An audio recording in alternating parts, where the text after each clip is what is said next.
अभिभाषण मैंने पढ़ा। अभिभाषण में आप भाषण शुरू कर रहे हैं? जी शुरू कर रहा हूं माननीय अध्यक्ष महोदय। अभिभाषण में अब फिल्म अब आएगी, पहले ट्रेलर था।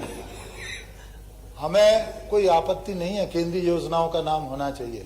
अभिभाषण में कल मैंने जो कहा, आपने हमारे विजय वर्गीय जी ने उल्लेख किया, अभिभाषण में 48 बिंदु हैं और 48 बार मोदी पीएम प्रधानमंत्री का उल्लेख आया है। नहीं, कोई बुराई नहीं है। हम तो पूरी तरह से सीएम को गायब कर दो तब भी कोई बुराई नहीं मानेंगे।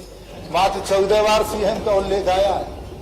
ऐसा लग रहा था, इसलिए कहा था मैंने विजय वर्गीय जी कि ऐसा लग रहा है जैसे मोदी जी द्वारा भेजा हुआ किसी केंद्र शासित प्रदेश की विधानसभा में पढ़ा जा रहा है अभिभाषण। हमें इससे कोई आपत्ति नहीं है। माननीय अध्यक्ष महोदय। रामनिवास जी, आप जानते हैं कि भारत सरकार प्रत्येक योजना में 60% राशि का योगदान, या कहीं कहीं किसी योजना में 90%। उल्लेख क्यों नहीं होना चाहिए, पता है? तो मैंने अपनी बात कह दी। अगर यही आप करते रहते, उल्लेख तो अब इसलिए भी करना पड़ेगा कि उल्लेख के बिना काम नहीं चलेगा। अब जो भी चलेगा वहीं से चलेगा। जो तुम्हें वो माता जो पिता तुम्हें करेगा वो ही वहां तक पहुंच पाएगा। नहीं, देख लो बाकी कितनी आगे की लाइन में कितने यहाँ तक आ गए।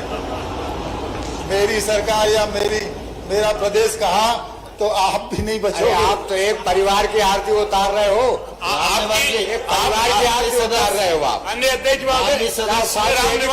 आपकी स्थिति तो पहले बताइए। रामनिवास जी, कृपया विषय पर रहे। मेरी स्थिति नहीं, मूल तक तो रह जाएगा आप जो कहना। मैं जहां हूं मैं ठीक हूं। 2003 में जब सरकार थी 2003-04 में, तब कर्ज था 30,000 करोड़। आज कर्ज बढ़ के हो गया है 3,85,000 करोड़। उस समय प्रति व्यक्ति कर्ज था 20,000। आज प्रति व्यक्ति कर्ज हो गया है 50,000 रुपए प्रति व्यक्ति। मैं आपकी बात से सहमत हूं।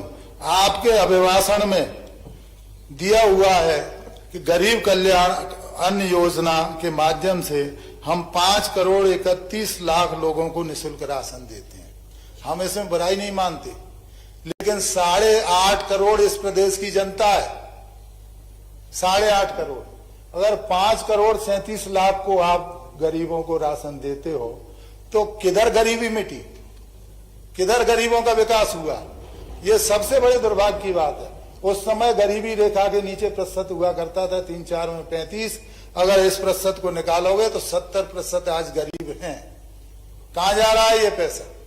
अगर विकास हो रहा है प्रदेश का, आपने जो बताई 1,48,000 प्रति व्यक्ति आए, किसकी है? जब 5 करोड़ 37 लाख लोग अन्न योजना के तहत राशन ले रहे हैं तो ये किसकी है? मैं तो ये पूछना चाहूंगा माननीय अध्यक्ष महोदय, गरीबों के लिए काम करें। निश्चित रूप से आय बढ़ी है, बजट भी बढ़ा है, लेकिन कुछ लोगों के आय बढ़ी है, कुछ लोगों की आय बढ़ी है। गरीबी और अमीरी का निरंतर गैप बढ़ता जा रहा है। गरीब अति गरीब होता जा रहा है, अमीर अति अमीर होता जा रहा है। पैसा कुछ ही लोगों के पास पहुंच रहा है।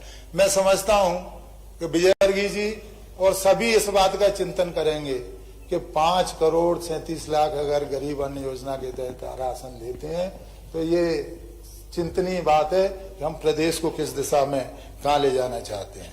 माननीय अध्यक्ष महोदय, माननीय मुख्यमंत्री जी ने शपथ लेते ही 2-3 आदेश निकाले।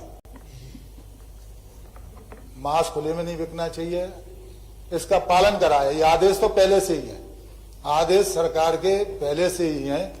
और लाउड स्पीकर का हमें आपत्ति नहीं है, हम इससे असहमत नहीं है, लेकिन हम चाहते कि माननीय मुख्यमंत्री अगर आदेश करते कि प्रदेश के युवाओं को रोजगार देने के लिए प्रदेश के समस्त शासकीय कार्यालयों में रिक्त पड़े पदों पर तत्काल भर्ती की जाएगी, अगर ये आदेश करते तो हम माननीय मुख्यमंत्री जी आपका स्वागत करते, पूरी सरकार का स्वागत करते। कैलाश जी आपको भी धन्यवाद देते।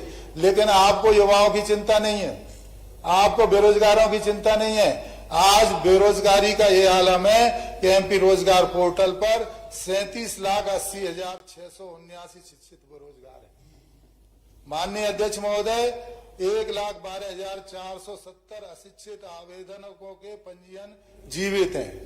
यह जानकारी विधानसभा की है, विधानसभा प्रश्न में दी गई है।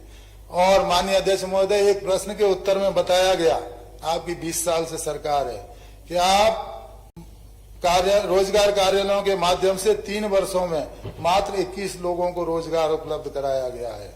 ये विधानसभा प्रश्न क्रमांक 429 के उत्तर में है।